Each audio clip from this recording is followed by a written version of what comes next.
Today on The Journey, from Steve DeWitt.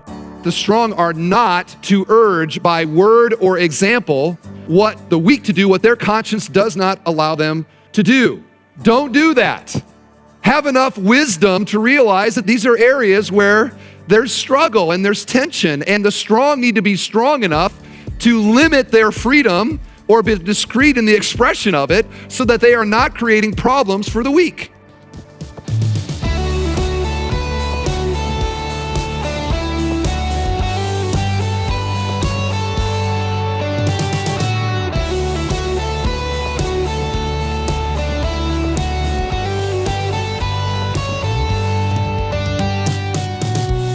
Navigating the gray areas of faith? Today on The Journey, Pastor Steve DeWitt explores Christian liberty in 1 Corinthians 8. We'll discover the delicate balance between freedom and responsibility in our Christian walk, and we'll learn how to exercise our faith maturely without causing others to stumble. It's a challenging and inspiring call to love God and others more deeply. And you can also listen to this message online at thejourney.fm. It's called A Strong Kind of Love, from our 1 Corinthians study titled Unity First. Here's Pastor Steve to start us off. All right, we return now to 1 Corinthians. We're in a series on 1 Corinthians, and we come back to now chapter 8.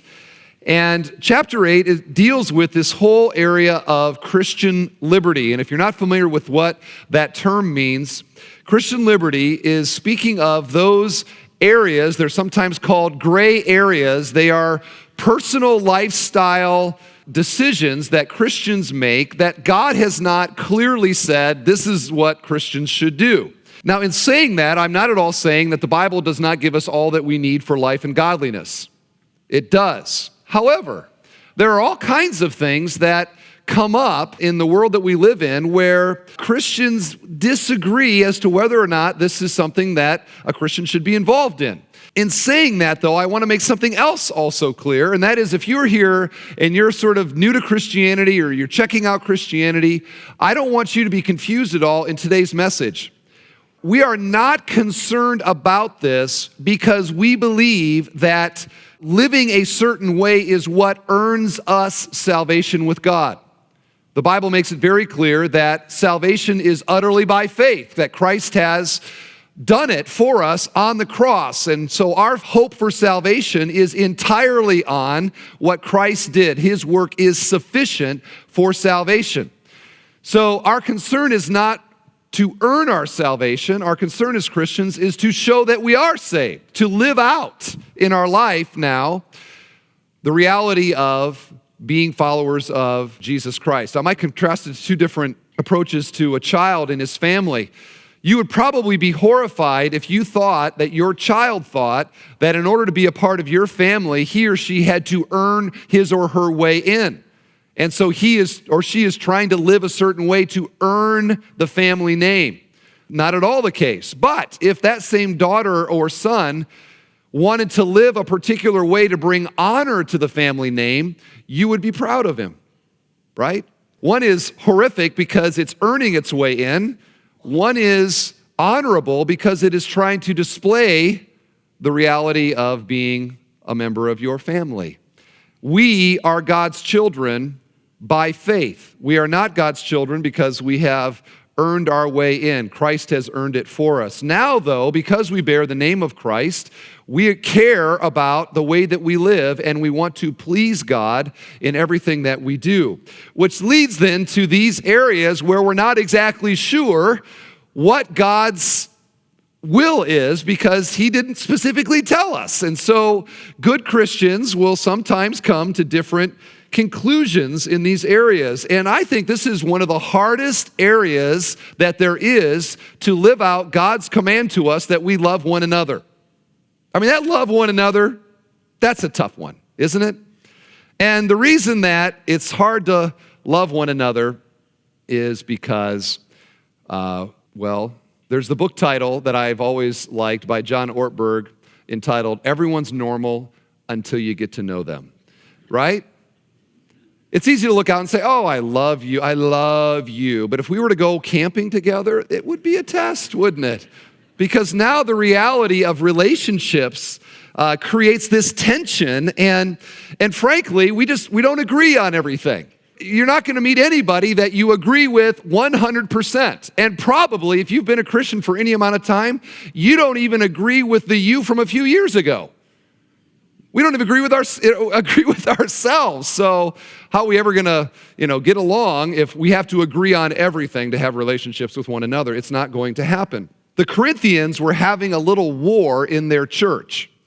And the issue in the church at Corinth was, are you ready for this? Here we go. It was whether or not a Christian could eat meat that previously had been offered in worship at the temple dedicated to Aphrodite, the goddess Aphrodite. Was it appropriate or not, after that meat had been offered there and now sold in the marketplace, was it appropriate for a Christian to buy it, grill it, and eat it?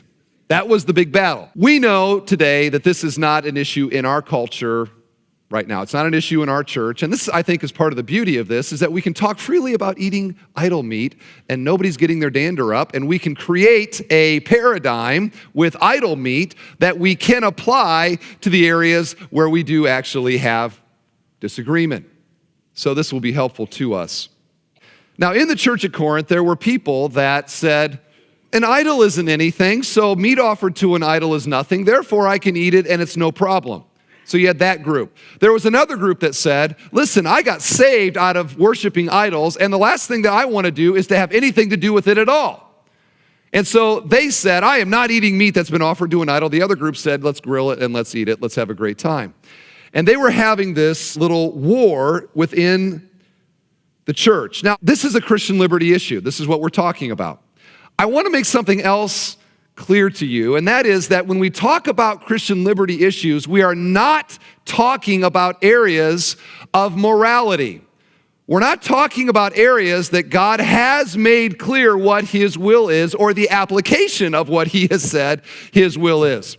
This week I was talking with a woman, and she said to me, be very careful about taking this Christian liberty thing and just applying it willy-nilly to whatever you want to. This is not an excuse for Christian, it's just a Christian liberty issue so we can do what we want. No. We're not talking about areas of morality or the application of moral commands that God has made. Talking about areas where culture and wisdom and maturity create different opinions on things that God has not necessarily made clear as to whether or not a Christian can participate. Now, last time we talked about this 2 weeks ago, we talked about the fact that there are 4 kinds of Christians when it comes to these Christian liberty issues. And Joe Aldrich in his book, Lifestyle Evangelism, has been very helpful with this. And let's just walk through those again. These 4 kinds of Christians, and it doesn't matter what the issue is. We could bring up one issue. This room right now would fall into 4 categories. You have, first of all, the professional weaker brother. This is the person who does not have freedom of conscience to eat idol meat. They think nobody should ever eat idol meat, and they can't believe anybody's talking about it. The susceptible weaker brother is not so much worried about everybody else. They're looking at themselves. They are tender on this liberty issue, and they are saying to themselves, I am not a good Christian if I participate. They are easily influenced about it. They are unsure and unsteady, but their conscience does not give them freedom to participate. The third category is the non-participating mature brother. This is the person who says, godly Christians can participate, but I just choose not to. Their conscience is mature on the issue, they just don't participate. The last category is participating mature brother. This is the person who says, Christians are free to participate, and I am very glad to be one of them. They have freedom of conscience, and they enjoy it. Now, in light of these 4, I want to read our text today, which is verses 7 through 13 of chapter 8. Paul is not writing to the professional weaker brother. He is talking about the susceptible weaker brother. So when you see weak faith in here, that's the one he's talking about. And when he's talking about the strong, he's not talking about the non-participating mature brother. He's talking about the one who is participating. So let me read now verses 7 through 13. Here we go. However, not all possess this knowledge, but some, through former association with idols, eat food as really offered to an idol, and their conscience, being weak, is defiled. Food will not commend us to God. We are no worse off if we do not eat, and no better off if we do. But take care that this right of yours does not somehow become a stumbling block to the weak. For if anyone sees you who have knowledge eating in an idol's temple, will he not be encouraged, if his conscience is weak, to eat food offered to idols? And so by your knowledge, this weak person is destroyed, the brother for whom Christ died. I want you to remember that little phrase. Thus sinning against your brothers and wounding their conscience when it is weak, you sin against Christ.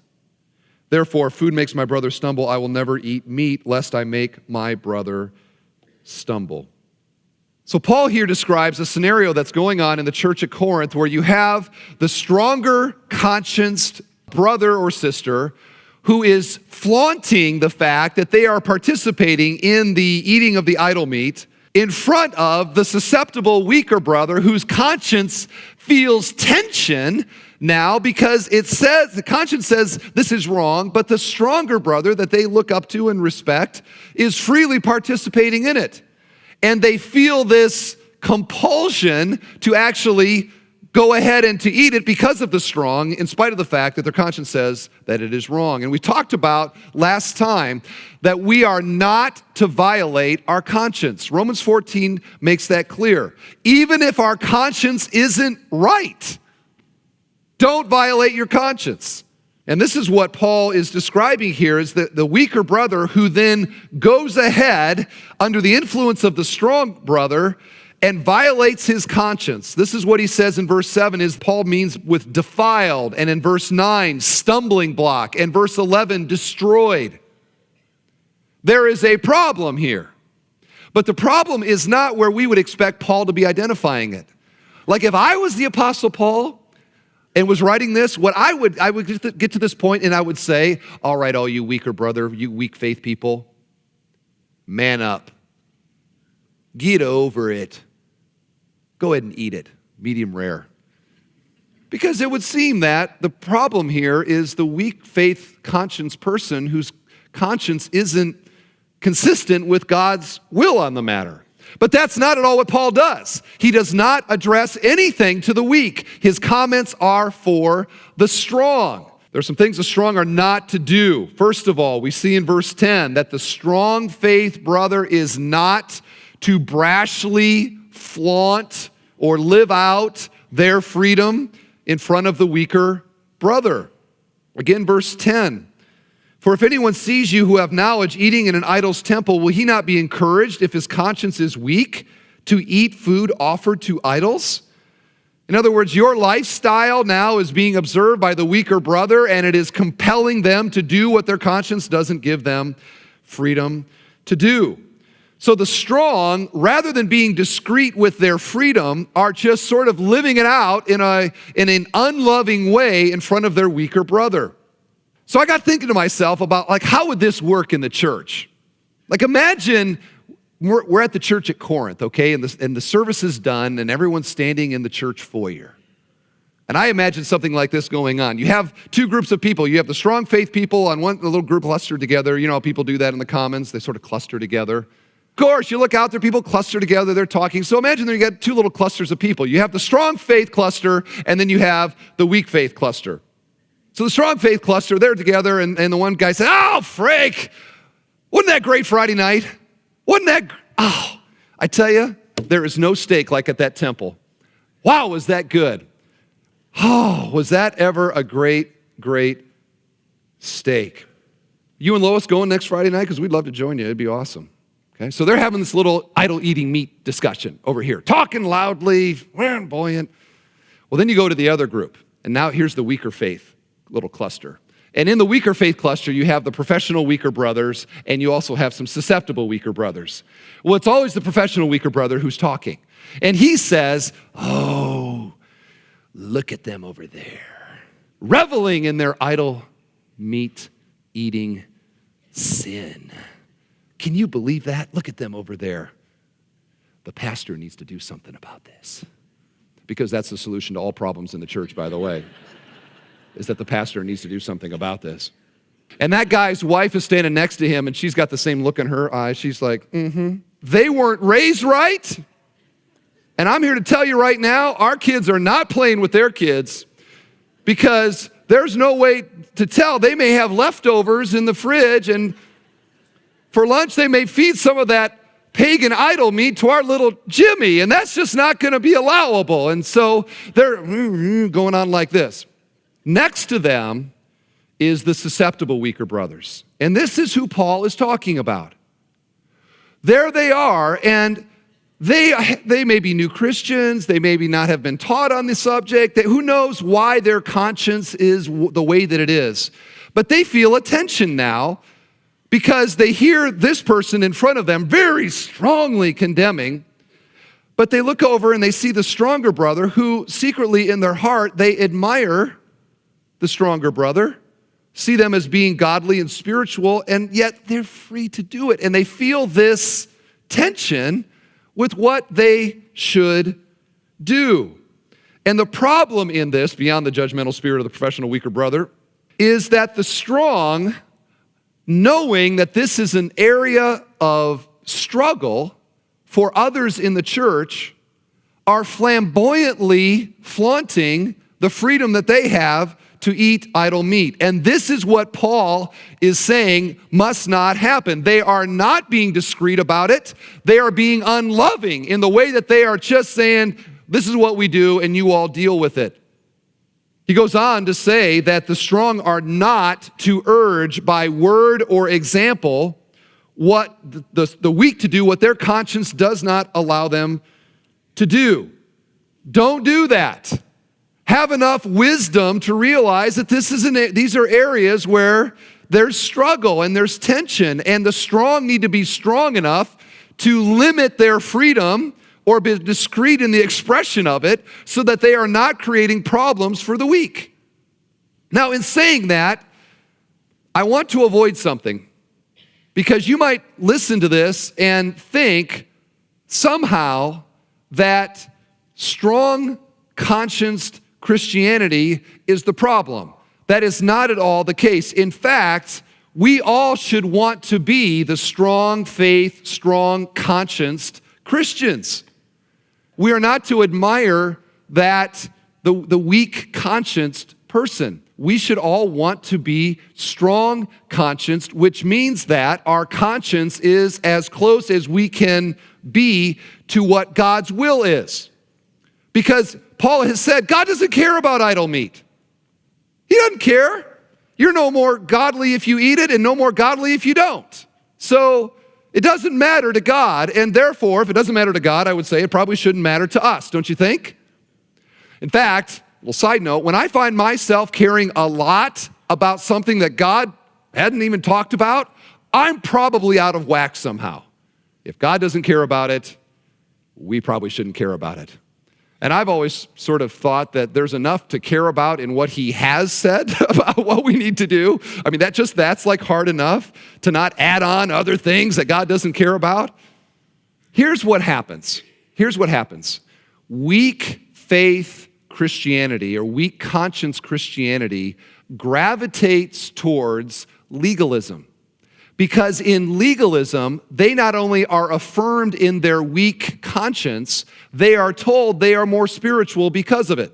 And so when you get a lot of people like that together, and they have the opportunity to just sort of go off on their weak faith particular issue, it creates this spirituality that is not at all close to what God cares about. That's what I'm saying. All right, where was I? This is actually probably my favorite point in the whole message. Another fear that I have in talking about this is that there is another kind of bondage that can happen as you talk about this. Did you know there's a kind of freedom that is actually a bondage in this? Let me explain what I mean by that and give you a scenario. And some of you cannot relate to this, some of you can.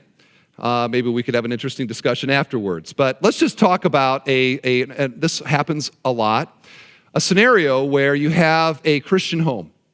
And in that Christian home are a mom and a dad, or a mom or a dad, or however you want to do it. And the child grows up in that home. The mom and the dad, sincere as the day is long, but are weak conscience Christians in some particular categories of personal lifestyle. And they're that way because some pastor told them or their parents were, who knows why, but there is in their conscience and in their conviction, there is some positions that are more preference than biblically supportable. But the kid doesn't know that. This is what mom and dad said. So the kid grows up and becomes an adult, begins to think through the lifestyle Christian things from an adult perspective now, and begins to realize that some of what mom and dad said was great, but some of that was, they're like, Mom, where's the verse for that? Oh, we don't know, but this is the way we are. Now, the child, thinking as an adult, has an epiphany. Mom and dad were not right on this. We can eat idol meat, and God doesn't care. This is like the greatest moment of their life, you know. And they now have this sort of spirit about them where they're like, Mom and Dad, you were wrong. And God has anointed me to be the one to point that out to you. And what oftentimes happens is this. The individual discovers a freedom in some area that heretofore they did not think that they had freedom in, and now this area of freedom becomes the biggest and most important thing to them. Now when they, the son goes out to eat with mom and dad, I am ordering off the idol meat section of the menu. And there they sit at the meal, and he's like cutting the idol meat steak, and he goes, I'm eating idol meat. I am free to eat idol meat. He becomes like all about idol meat. He looks for churches where they allow idol meat eating to take place. This is the measure of a godly church, is whether or not they eat idol meat. And he flaunts it. And now he is enslaved to his freedom, much like his parents were enslaved to their lack of freedom. It's the same problem. He has gone to the other side. And now he is making this way more important than God. God doesn't care. But sometimes when people who have been in weak faith come now to a strong faith position, they care a lot about it. Way more than they should. You're listening to The Journey with Steve DeWitt and the start of a message titled, A Strong Kind of Love.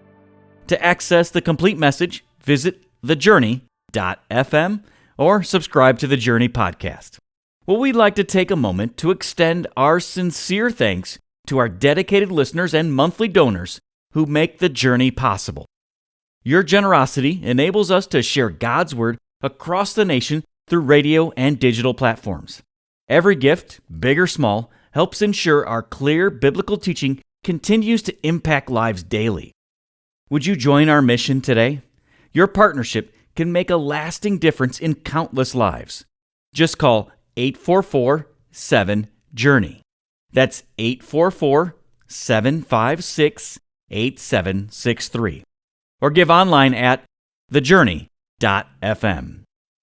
And to thank you for your generous gift, we'd like to send you a copy of If My People, A Prayer Guide for Our Nation by Jack Countryman. As we approach a critical election, this book offers a timely 40-day prayer journey inspired by 2 Chronicles 7:14. Each day you'll find brief reflections, scripture readings, and guided prayers focused on different aspects of our country. This book is designed to help you set aside anxiety about our nation's future and place your faith in the Lord. Whether you use it individually, in your Sunday school class, or with your entire congregation, this resource will guide you in praying for our nation's leaders and the wisdom of upcoming generations. Request your copy of If My People today and join us in seeking God's healing for our land. Call 844-7-JOURNEY or visit thejourney.fm. We also want to invite you to join us for worship at Bethel Church, home of The Journey. We're located in Crown Point, Indiana, with campuses in Cedar Lake and Hobart. Find directions online at bethelweb.org. Well, that's all our time for today. I'm Tim Svoboda. Be sure to join us tomorrow for the conclusion of the message titled, A Strong Kind of Love. That's Thursday on The Journey with Steve DeWitt. Today's program was produced and furnished by Bethel Church in Crown Point, Indiana.